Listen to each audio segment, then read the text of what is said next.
किसी ने प्रश्न पूछा था कि पत्रम पुष्पम फलम तोयम का अर्थ क्या है। कई बार सत्संग में बात चलती है कि भगवान को अर्पण करते हैं, तो उसने पूछा ये क्या है इसका मतलब कि पत्रम पुष्पम फलम तोयम, इनका क्या मतलब। पत्र तो पत्ते समझ में आ रहे हैं, पुष्प भी समझ में आ रहा है, चलो फूल है, और फल भी समझ में आया, तोयम समझ में नहीं आया। कुछ भाषा कभी कभी अलग उसमें होती है तो नहीं समझ पाते। हिंदी में भी एक ही शब्द के कई सारे उसके और शब्द होते हैं जिनका अर्थ एक निकलता है। संस्कृत के भी कितने ऐसे होते हैं। तो वही बोला है कि तुमने पत्रम पुष्पम फलम तोयम का अर्थ पूछा है। सोई पत्रम यानी पत्ता, और पत्रम पुष्पम, तो सोई ये शरीर की तुलना पत्र से की गई है, पत्ते से। कहते हैं ना, पत्ता टूटा डाल से ले गई पवन उड़ाए। तो अब के बिछड़े कब मिलेंगे, दूर पड़ेंगे जाए। तो इस शरीर की तुलना हमेशा पत्ते से की जाती है। जैसे पत्ता पेड़ से टूटता है, उसके बाद वो पत्ता कहाँ उड़ के जाएगा, किधर चला जाएगा, कोई नहीं जान पाता। तो हमारा भी संसार से नाता टूट जाता है, फिर हम कहाँ चले जाएंगे कोई नहीं जान पाता है। जब तक हम शरीर से हमारा नाता जुड़ा हुआ है और संसार में हम हैं, हम भी संसार को देखते हैं, संसार भी हमें देखता है। लेकिन जहाँ इससे हमारा नाता कटा, तो उसके बाद कौन प्राणी कहाँ चला गया, जाने चले जाते हैं कहाँ। दुनिया से जाने वाले कहाँ चले जाते हैं, कोई जान ही नहीं पाता इस दुनिया में। अभी तो दिखते हैं। तो इस शरीर की तुलना पत्ते से की गई है। पत्रम मतलब कि पत्ता। तो भगवान को पत्ते, आपने बेल पत्ते चढ़ा दिए शंकर भगवान को, कहीं तुलसी के पत्ते चढ़ा दिए, कहीं आम के पत्तों का आपने वो बना लिया। तो पूजा में बहुत सारे पत्ते काम में आते हैं। कहीं केले के पत्तों से आप बंधनवार बनाते हो, कहीं काम में आता है, कहीं केले के पेड़ की पूजा, कहीं इसकी पूजा। तो भगवान को हम पत्ते अर्पण करते हैं जहाँ पे, तो है कि हमको अपना शरीर भगवान को अर्पण करना है। मतलब तन से हो हरि भक्ति का काम। हमारे शरीर से अब भक्ति होनी चाहिए, हमारे शरीर से सांसारिक काम अब खत्म हो जाने चाहिए। अगर हमने ये शरीर भगवान को अर्पण कर दिया तो। लेकिन अभी तक ये शरीर माया को, माया वालों को देके बैठे हैं, और इस शरीर से उन्हीं की सेवा होती है, उन्हीं का काम होता है, सकाम ही काम होते हैं। तो समझो हमने अभी कहाँ अर्पण किया। बाहर का पत्ता तोड़ के देना तो सरल है, अपने शरीर को जगत के और जगत के कार्य से तोड़ के हटा के भगवान को सौंपना तो मुश्किल है। लेकिन यही मुश्किल काम हमें करना है कि हमारा तन अब गुरु के ज्ञान में है, ज्ञान में ही रहेगा। इस शरीर से निष्काम कार्य होगा, जो गुरु कहेगा वही होगा। इस शरीर के ऊपर अब किसी और का अधिकार नहीं है, इसके ऊपर अधिकार अब भगवान का है, गुरु का है। तो ये पत्रम चढ़ाने का मतलब यही है कि आपका तन सत्संग के अतिरिक्त कहीं ना जाए। यहीं पे इसकी शोभा है। कहीं और आप सकामी कर्म करते हुए दिखोगे ना, तो आपकी शोभा भी नहीं है उसमें। आपका भी मन खाएगा, मन को अच्छा नहीं लगेगा, देखने वालों को भी नहीं अच्छा लगेगा। इतना सत्संगी होके ये इन कामों में फंसा हुआ है, इतना ज्ञानवान होके ये ऐसे माया के कार्य में फंसा हुआ है, जो देखेंगे उनको भी पसंद नहीं आएगा। तो इसको भगवान को पत्ते चढ़ाना है, मतलब अपना शरीर, कि शरीर से भगवान तेरी भक्ति ही होगी और ये शरीर तेरे ही कार्य में रहेगा। अब इससे मुझे कुछ और काम नहीं करना है। तो ये असली अर्थ इसका ये होता है। तो शरीर की तुलना पत्र से की गई है। हमें अपने जीवन रूपी पत्र को भगवान को चढ़ाना है। तो जीवन जो है हमारा, ये जन्म, ये जीवन प्रभु तेरे लेखे। अब माया के लिए नहीं है मेरा जीवन। वहाँ से हम हैंड्सअप कर चुके, वहाँ से बिल्कुल गुड बाय कर लो, हैंड्सअप कर लो, छोड़ दो। और अब हमको केवल भगवान की ही भक्ति करनी है। घर में रह के भगवान की भक्ति गुरु सिखाता है। घर छोड़ने की बात नहीं है, लेकिन अंदर से तुम निरासक्त हो जाओ, अपनी सब आसक्तियाँ छोड़ के। और घर में भी हो तो ये तो शरीर का हिसाब किताब है, तभी तो आप हो वहाँ पे, आपका लेन देन वहाँ से जुड़ा हुआ है तो आप हो। लेकिन निर्लेप न्यारे, जैसे कमल का फूल रहता है पानी में लेकिन पानी से ऊपर रहता है, निर्लेप न्यारा होकर रहता है। पानी की बूंदें उसके ऊपर टिक भी नहीं पाती, उसके पत्ते इतने चिकने होते हैं कि पानी की बूंद डालो तो ढलक जाती है उसमें से, उस पर टिक ही नहीं रहती है। तो हमारे घर के बीच में रहने पर भी उसका प्रभाव हमारे पर ना पड़े, टिके ना। हमको तो बातें दिल दिमाग में छप जाती हैं, टिक जाती हैं, उनकी टिक टिक चलती रहती है, बोलते रहे, कोई किसी ने कुछ बोला तो वो हम सुनते हैं और उसके हमारे ऊपर रिएक्शन होता है, विचार चलते रहते। क्यों चले? उसको अगर आया भी है तो तुम कमल के फूल की तरह रहो ना, ढलक के चला जाए एक तरफ। बात आई गई, सुना आपने, अनसुना कर दिया। जिस बात का जवाब देना था जवाब दे दिया, जिस बात को सुन के कोई कार्य करना था उचित है तो कर दिया। अंदर क्या चलते रहना। फिर किसी की बात हमको बहुत तंग कर रही है, या तो जाके उससे बात करो, भी तुम्हारी बात हमें बड़ी तंग करी, तुमने क्यों क्यों कहा ऐसे, उसका मतलब क्या है। और नहीं कर सकते हो तो अपने दिमाग में रखो ही नहीं, बोले कहा होगा उसने जो सोचा हो, कहा हो, हमें क्या मतलब। आप अपने साक्षी बनो कि तुम्हारे अंदर तो कोई भेदभाव नहीं है, तुम्हारे अंदर तो कोई ऐसे द्वेष की भावना नहीं है। तुम्हारा अगर अंतःकरण स्वच्छ है तो तुम खुश रहोगे, और वरना किसी की गलतफहमी है उसको एक बार दूर करने की आप कोशिश कर सकते हो जाके, कि हमको समझ में आता है आपको शायद मेरे प्रति कोई गलतफहमी हो गई, ऐसी बात नहीं है। आप अपनी बात समझा दो, अगले को समझनी होगी तो समझ लेगा, नहीं समझनी होगी तो आप बहुत प्रमाण भी दे दोगे तो भी कोई नहीं समझेगा। सीता की तो अग्नि परीक्षा ले ली गई, इतना प्रमाण दिया उसने, अग्नि के बीच में से जाके निकल के आओ अगर तुम पवित्र हो तो अग्नि परीक्षा उसने दे दी, उसके बाद प्रमाण दे दिया। उसके बावजूद जब धोबी ने उस पर कलंक लगा दिया तो कोई क्या कर ले। तो आप जरूरी नहीं कि आप बहुत किसी को प्रमाण दो, अपनी बात बताओ तो वो मान ही ले, मानना ना मानना उसकी मर्जी है। जगत की बातें हमारे दिल दिमाग में नहीं चलनी चाहिए, हमारे दिल दिमाग में चले तो केवल भगवान की बात चले। और हमारे शरीर से हो तो अब केवल इससे ज्ञान का कार्य होगा, इससे सब दुनियादारी के काम नहीं होंगे। जगत वाले तो आपको फ्री दे के घसीटते रहेंगे, आज इस काम के लिए तुम अच्छी शॉपिंग कराती हो, हमको शॉपिंग के लिए ले चलो, तुम ये काम अच्छा कर देती हो, हमारा काम कर दो, ये रीति रिवाज बताओ हमको, इस समय क्या होता है, उस समय क्या होता है, और काम में हमारे मदद करो। सभी लोग दूसरों से यही तो उम्मीद करते हैं, और आप बड़ी खुशी खुशी जाते हो। मुझे कितनी इम्पोर्टेंस दी, मुझे कितना महान समझा, मुझे कितना ज्ञानी समझा, विद्वान जानकार, सब मैं सब जानता हूँ, उसी में खुश हैं। और ये नहीं सोचते कि उसमें हमारा कितना समय जा रहा है, सत्संग छोड़ के हम कितने उसमें फंस रहे हैं।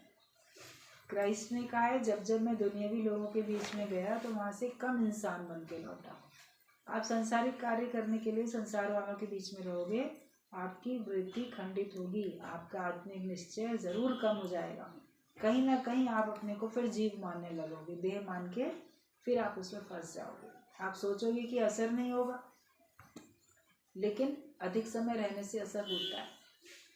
उधर तेल और पानी एक साथ डालो तो अलग अलग दिखते हैं, पानी के ऊपर तेल ऊपर ऊपर तैरता हुआ दिखता है, लेकिन अधिक समय पड़ा रहे तो क्या होता है, बदबू हो जाती है उसमें, तो किसी काम का नहीं होता है ना। पानी ना वो पानी है ना वो तेल है, फिर तो दुविधा में दोनों गए, माया मिली है राम। तुम तो तेल पानी मिक्स हो जाओगे, ना तुम तेल रहोगे ना तुम पानी रहोगे। बहुत अधिक समय रहने से फिर उसमें स्मेल हो जाती है, तो तुम्हारे अंदर भी ज्ञान की सुगंध नहीं आएगी, फिर विषयों की माया की दुर्गंध तुम्हारे पास है, जीव भाव की दुर्गंधी आएगी। इसलिए पहले से अपने को किनारा करके बैठो, जितना आपको सेवा देनी है दी और उससे डिटैच हो गए, और जहाँ पे आवश्यकता नहीं है वहाँ पे ज़बरदस्ती वहाँ कुछ बड़ी अम्मा बन के बैठो नहीं कि हम बहुत कुछ यहाँ करने वाले, बोलो ठीक है तुम ही करो। गुरुजी बोलते थे जहाँ पे बड़ी बहू का रोल है, ये बड़ी बहू करेगी तो छोटी अपनी दौरानी उसको बोल दो कि तुम करो, उसके सर पे रख दो पगड़ी, वो खुश हो जाएगी कि चलो मुझे मान दिया क्या मैं कर रही हूँ। तो तुम तो छूटोगे कम से कम, तुम लोग अपनी आसक्ति से खुद ही बंधने के लिए जाते हो। तो पत्र चढ़ाना, पत्ते भगवान को अर्पण करना, मतलब हमने अपना शरीर भगवान को अर्पण कर दिया। इस शरीर से अब सिर्फ भगवान का काम, ज्ञान का काम हो रहा है। इस शरीर से संसार का काम नहीं हो रहा। तब समझो कि तुमने भगवान को असली में पत्ते चढ़ाए। और ये पत्ते चढ़ाने से भगवान जैसे खुश होते हैं, बेल पत्र चढ़ाने से शंकर भगवान खुश होंगे, तो तुलसी के पत्ते चढ़ाने से विष्णु भगवान खुश होंगे। ये सब सोचते रहते हैं ना सब लोग। तो भगवान तो तुम अपना शरीर से भक्ति करोगे, वो भगवान को अर्पण करोगे तो भगवान खुश होंगे। तो ये पत्ता मतलब कि शरीर। तो तुम जो हो अपने जीवन रूपी पत्र को भगवान को चढ़ाना है। और पुष्प, पुष्पम की पुष्प बाहर के फूल नहीं, परंतु हृदय रूपी पुष्प भगवान को देना है। आप बाहर से फूल तोड़ के भगवान को चढ़ाते हो। भगवान को पीले फूल पसंद है तो इस भगवान को सफ़ेद फूल पसंद है, तो इस भगवान को लाल फूल पसंद है। हर अलग अलग पूजा में, अलग अलग ओकेज़न पे, नहीं यहाँ पे लाल फूल ही चाहिए, यहाँ पे पीले ही चाहिए, यहाँ सफ़ेद चाहिए, यहाँ नीले चाहिए, सब ऐसे करते हैं तो वो फूल चढ़ाते हो। लेकिन पुष्प की तुलना हमारे हृदय से की जाती है, मन से। मन रूपी फूल वो हम चढ़ा दें भगवान को। मैंने अपना मन तुम्हें दे दिया, मेरा मन तुम्हारे में ही है, मेरा मन अब संसार में नहीं है, तो वो फूल चढ़ाओ। मन का फूल भगवान को चढ़ा दो। बाहर का फूल तो आसान है, खरीद के भी चढ़ा सकते हो। घर में आपके पास क्यारी में, आपके गमले में कहीं फूल लगे हुए हैं पौधे, तो वहाँ से फूल तोड़ के चढ़ा दो। नहीं तो किसी और के बगीचे से चोरी करके भी चढ़ा दो। सवेरे सवेरे महिलाएं निकलती हैं वॉक करने के लिए, पॉलीथिन लेके निकलती हैं। अरे भाई पॉलीथिन लेके क्यों जा रहे हो? रास्ते में जहाँ जिसके देखा किसी के बाउंड्री पे कोई फूल लगे हैं गेट के बाहर या अंदर, उचक उचक के कर कैसे न कैसे तोड़ लेंगी। अच्छे अच्छे घरों की महिलाएं हैं, पैसा खर्च करके खरीद सकती हैं, अफोर्ड कर सकती हैं, मगर चोरी करने में बड़ा आनंद आता है। चुपके से तोड़ लें, वो फूल इकट्ठे कर करके जाएंगी, फिर घर जाके अपना पूजा करने बैठेंगी तो वही फूल चढ़ा देंगी। वो तो कितना सरल है। लेकिन मन को चढ़ाओ ना। मन कहाँ? मन तो 10 दिशाओं में घूम रहा है। मन में भगवान है ही नहीं, मन में माया है। भगवान की पूजा भी इसीलिए कर रहे हैं कि ताकि हमें माया मिले, ताकि हमको सुख मिल जाए, कुछ सुख समृद्धि हमको मिल जाए। तो वो फूल चढ़ाने का कोई मतलब नहीं है। लेकिन जिसने अपना मन दे दिया भगवान, तो समझो कि भगवान प्रसन्न हो जाते हैं, वही फूल चढ़ाना है। अभी बात चल रही थी, बता रही थी आंटी कि फूल, जैसे मन अगर तुम्हारा सत्संग में लग रहा है तो समझ जाओ कि भगवान तुमसे प्रसन्न है। वरना कई बार लगता है ना कि हम कैसे जानें कि भगवान हमसे प्रसन्न है। तो अगर तुम सत्संग सुन रहे हो, सुनते समय तुम्हारा मन लग रहा है, सत्संग में आने में मन लगता है, सत्संग सुनने में मन लगता है, भजन कीर्तन अच्छी बातें मन लगा के अगर हम सुनते हैं, उसमें हमको खुशी मिल रही है, तो समझो भगवान खुश हो रहे हैं। और अगर तुम्हारा मन यहाँ नहीं लग रहा है तो फिर तुम भी खुश नहीं, भगवान भी तुमसे खुश नहीं है। तो पूजा अगर करते हो, भगवान को फूल चढ़ाना है, तो तुम्हारा मन दे दो ना भगवान को, तो वो फूल चढ़ाना होता है। कि पुष्प बाहर के पुष्प नहीं, परंतु हृदय रूपी पुष्प भगवान को देना है। अपना हृदय रूपी फूल दे दो तो समझो कि आपने भगवान को फूल चढ़ाया। और फलम यानी हर बात का फल भगवान को देना है, भगवान पर छोड़ देना है। बाहर से फल चढ़ाते हैं और भगवान को तो बिल्कुल साबुत फल चढ़ाते हैं। मौसम का हो, ताज़ा हो, सुंदर हो, साबुत हो, अच्छा फल चढ़ाते हैं। अच्छा चढ़ाना चाहिए।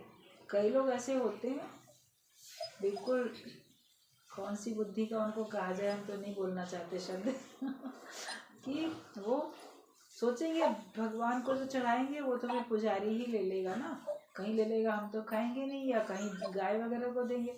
बाहर से भले साबुत देखिए, अंदर से खराब होता है, तो दबा पिलपिला ऐसा। गुरुजी बोलते थे खरबूजा में जो बिल्कुल ऐसा दब के अंदर पिलपिला होगा वो साबुत, वो चढ़ाएंगे मंदिर में, दे आएंगे जाके। आम भी देखेंगे जो अंदर से खराब होगा, बाहर से तो अच्छा है ना, केला भी बाहर से तो अच्छा, साबुत चढ़ाना है तो दे दो। तो वो तो एक बड़ी गलत बात है, भी ठगी है। भगवान को तो कायदे में बहुत अच्छा, सबसे अच्छा चढ़ाया जाता है, लेकिन कटा हुआ फल ना चढ़ा के जो साबुत फल चढ़ाया जाता है उसके पीछे एक कारण है कि आप टोटल फल उसको दे दो। ये नहीं कि थोड़ा फल भगवान तुम ले लो, थोड़ा फल मुझे भी चाहिए। मुझे अपने कर्मों का जरा भी फल नहीं चाहिए। मैंने सारे कर्मों के फल आपको अर्पण कर दिए। ना मुझे किसी भी कर्म का फल मैं नहीं चाहता, और बाकी फल मैंने तुम पे छोड़ दिया। जो कुछ भक्ति कर रहा हूँ, जो भी मैं कार्य कर रहा हूँ, इसका अगर कोई फल है तो वो तुम जानो। हम तो भक्ति करने से पहले, दुनिया वाले पूजा करने से पहले, व्रत रखने से पहले, दान देने से पहले उसका फल सोच लेते। ये करेंगे तो क्या मिलेगा, ये करने से ये मिलेगा तो लाओ ये कर ले। फल पहले चाहते हैं, कर्म बाद में करते हैं। यह कर्म करने के बाद मिलेगा कि नहीं मिलेगा इस बात की तसल्ली कर लेते हैं। लेकिन जो भगवान का भक्त है वो कर्म उसके द्वारा कौन से होते हैं? सिर्फ भक्ति के ही काम होते हैं, उससे ज्ञान का ही कार्य होता है, और सांसारिक कर्म तो होता नहीं है, और उसका फल वो चाहता ही नहीं है। वो जानता है कि भगवान तुमने किया है, तुम जानो, तुम कराते हो, तुम जानो, और इसका फल फिर तुम पे छोड़ दिया। जो भी देना चाहे दे दे करता, जो तुम देना चाहो वो दे दो। हम नहीं कहेंगे कि भगवान मैंने इतनी इतनी भक्ति की, इतनी पूजा की, इतने साल से सत्संग में आया, तुमने मुझे ये क्या किया, तुमने मुझे ये क्यों दिया। वो उनकी मर्जी, वो दे या ना दे। तो कर्मों का फल सब भगवान पे छोड़ देता है ज्ञानी। तो ये फल चढ़ाना होता है कि हमने ना किया, ना हमें चाहिए, तुम ही कराने वाले हो, करते हो तुम। कन्हैया मेरा नाम हो रहा है, सब तुम ही करते हो, और जो चाहो वो फल आप दो, उनके ऊपर है। जैसा भी दे उसमें वो खुश रहता है। तो ये होता है कि फल भगवान को अर्पण किया, कि हर बात का फल भगवान पर छोड़ देना है। कर्म कर, फल की चिंता मिटा दे। कर्म करो और भगवान की चिंता भगवान पर छोड़ दो, और फल की चिंता मिटा दो। तो फल की चिंता जो है वो मिटाते जाओ। फिर तोयम का अर्थ है, तो बाहर, तोयम का अर्थ होता है पानी, पानी के लिए कहा जा रहा है। तो बाहर का पानी भगवान पर लोटे में लेकर चढ़ाते हो, जल अर्पण करके आते हैं, एक लोटा जल भगवान पे चढ़ाएंगे। शिवलिंग पर तो बहुत चढ़ाते हैं लोटा जल, बाकी भी और मंदिरों में और भी मूर्तियों के आगे जल चढ़ाते हैं जाके। तो वो तो चढ़ाना आसान है, लेकिन भगवान के लिए जो ईश्वर के प्रेम में आंखों से पानी निकलता है वही चढ़ाना है। वो असली तोयम है, कि वो असली जल है, कि हमने ईश्वर के प्रेम में गदगद होके 2 बूंद भी अगर हमारी आंख से आंसू गए, बहे, टपके, वो हमने भगवान को अर्पण किया। उसके शुक्राने में, कभी आप भगवान के अगर शुक्राने गाने हृदय से बैठोगे ना तो आपकी आंखें नम हो जाएंगी।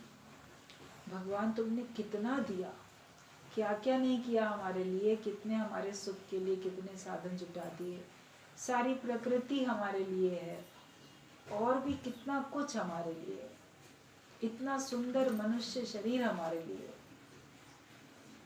10 इंद्रियां, उसमें अच्छे अच्छे कार्य हो रहे हैं उसके द्वारा, अंदर इतना सिस्टम ऑटोमेटिक खाने का, और सारा सिस्टम सही एकदम कैसे ऑटोमेटिक सारा चल रहा है। तुम देखो हर कार्य हो रहा है, अपने आप हो रहा है, सांस चल रही है, धड़कन है आपकी, आपका सारे अंदर के भी सब जो भी हैं सब अपना काम कर रहे हैं। लिवर काम करता है तो किडनी काम करती है, तो सब सभी कुछ शुक्राने मानो। एक एक चीज़ का अगर आप शुक्राना मानने बैठोगे तो आपको लगेगा भगवान तुमने कितना दिया। तो वो हमको शुक्र मनाना है। और भगवान के प्रेम में, किसी और के प्रेम में तो बड़े आंसू बहाए होंगे, लेकिन भगवान के लिए हमारे हृदय में इतना प्रेम उमड़ जाए, चाहे उसके वियोग में, चाहे उसकी प्राप्ति के संयोग में। कभी जिससे बहुत प्रेम होता है वो अचानक से बड़े दिनों बाद हमारे पास मिलने के लिए आता है, तो उस खुशी में भी तो आंखें छलछला जाती हैं, उस खुशी में भी तो हमको आंखों में आंसू आते हैं।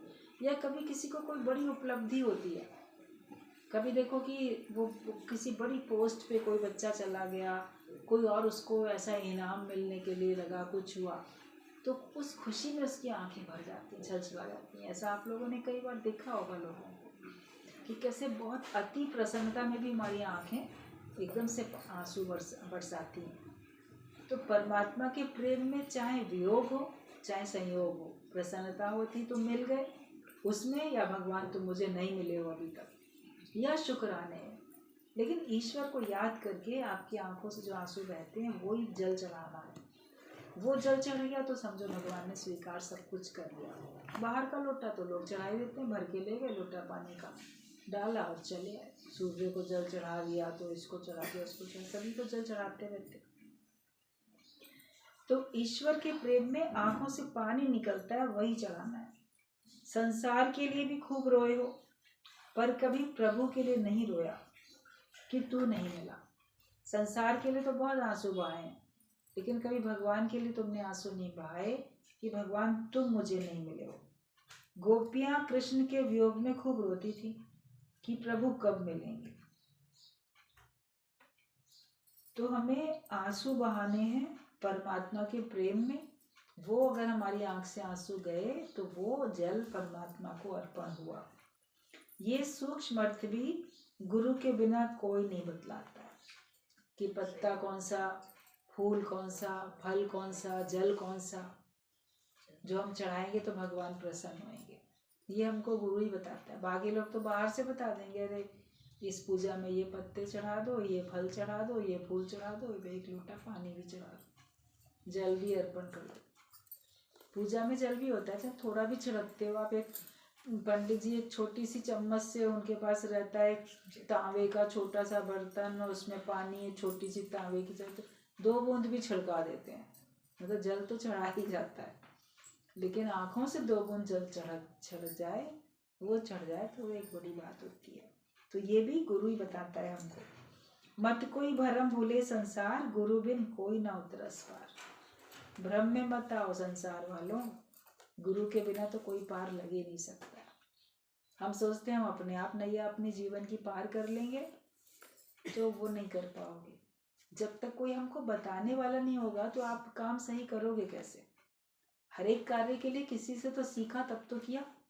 बच्चा जन्म लेता है तो उसको कुछ पता थोड़ी होता है, उसको उसके घर वाले जो सिखाते हैं वो सीखता है। आगे चल के जो उसको ट्रेनिंग लेनी होती है, जो कार्य करने की, वो सीखने जाता है, वो सीखता है, तब वो काम कर पाता है। तो ज्ञान के लिए भी कैसे ज्ञान प्राप्त करें, कैसे हम ज्ञानवान बने, कैसे भक्ति हमारी सफल हो, कैसे कर्म हमारे सफल हो, ये सब भी तो गुरु बताता है। गुरु हमारे को सही तरह से कर्म करना, सही तरह से भक्ति करना, सही तरह से ज्ञानवान बनना कैसे होगा वो सिखाता। कैसे हमको ये जीवन में परमात्मा मिलेंगे, हम कैसे मुक्त होंगे, वो अपने ज्ञान से गुरु हमको बताता है। तो ये भ्रम में मत रहो कि गुरु के बिना हम पूर्ण हो जाएंगे। लोग सोचते हैं थोड़ा बहुत सीख लिया, बाकी हम तो गुरु के बिना भी सब कर लेंगे। इतनी किताबें पढ़ी हुई हैं, इतने धर्म के शास्त्र हैं, सब हैं, पढ़ेंगे और उससे अपना जीवन बना लेंगे। करके देखो, आपकी आयु चली जाएगी, लेकिन आपको निश्चय जैसा होना चाहिए वैसा नहीं हो पाएगा। गुरु तो फटाफट ज्ञान सुना के सार तत्व बता के आपको निश्चय में आपको खड़ा कर देता है, और फिर निश्चय करने के बाद आपसे कार्य भी करा लेता है। फिर आप दूसरों को भी निश्चय करा पाते हो, सारा काम कर पाते हो। अकेले से करने में तो अपना ही मुक्त होना, आपको अपना ही ज्ञानवान बनने में आयु चली जाएगी। अपना आत्मिक निश्चय करने में आपका समय पूरा जाएगा। ऐसे गुरु ने आप जपे और नाम जपावे, दोनों बातें बता दी कि खुद भी आप जी रहे हो मुक्त होके, दूसरों को भी आप मुक्त करते चले जा रहे हो। तो भ्रम संशय में नहीं रहना कि गुरु के बिना भी हम मुक्त हो सकते हैं।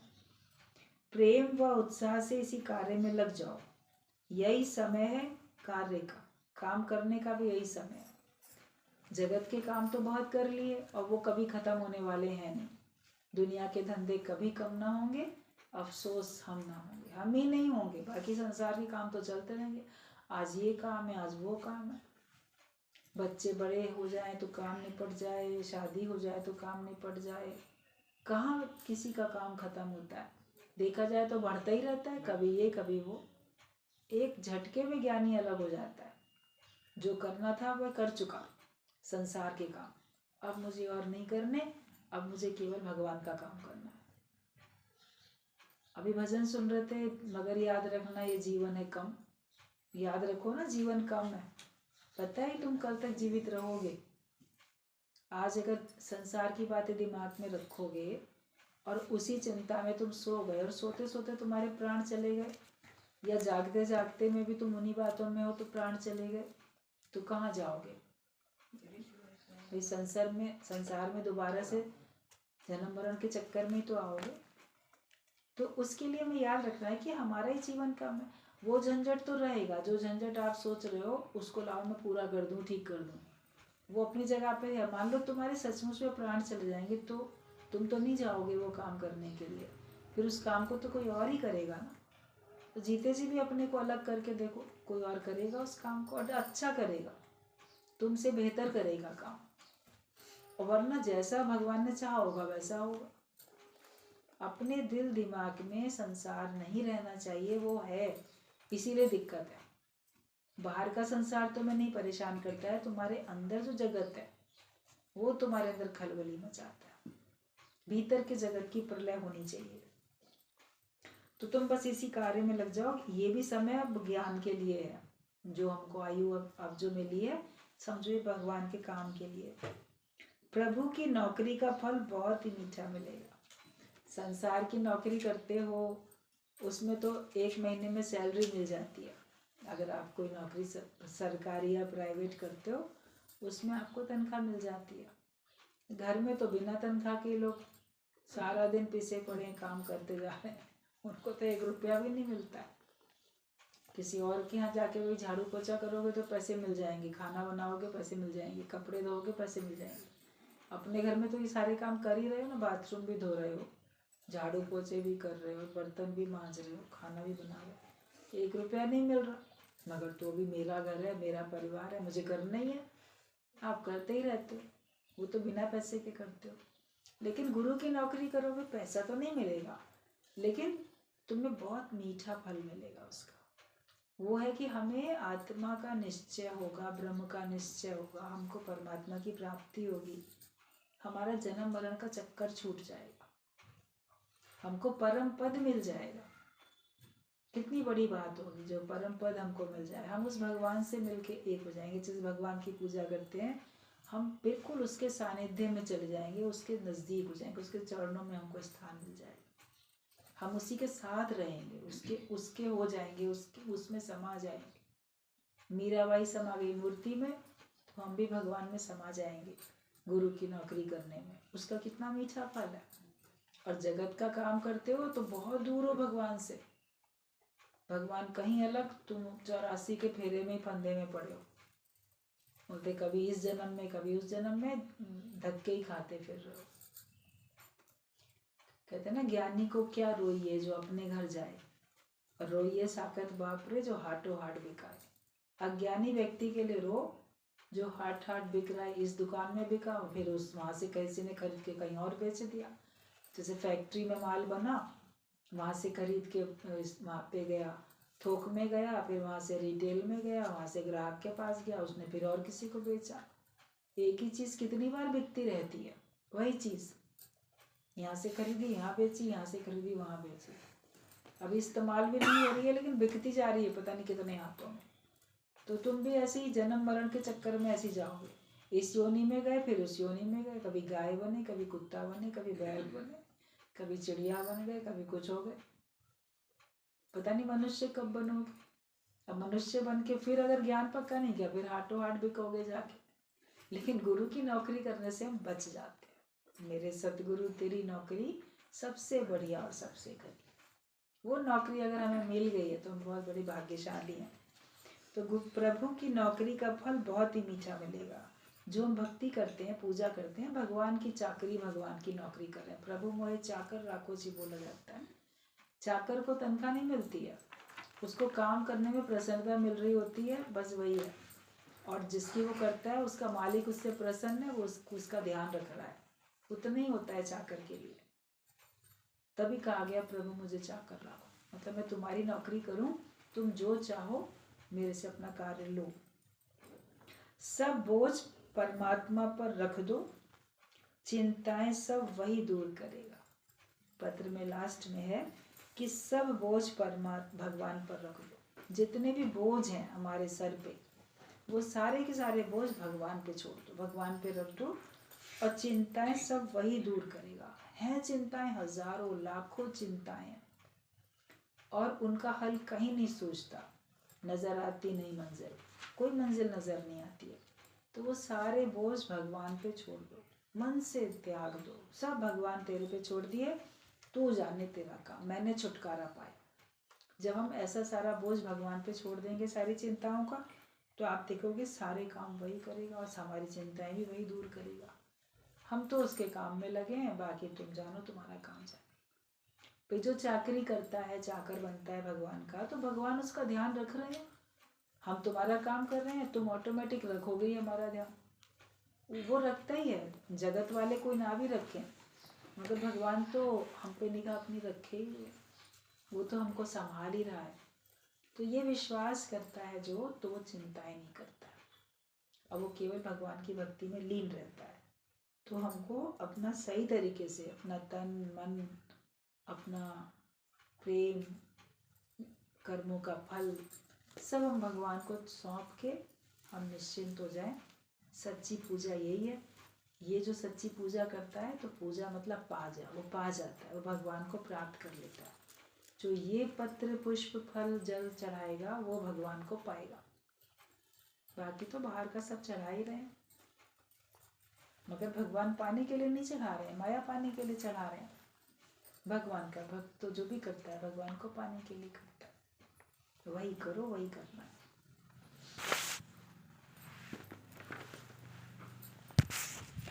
आया समझ में?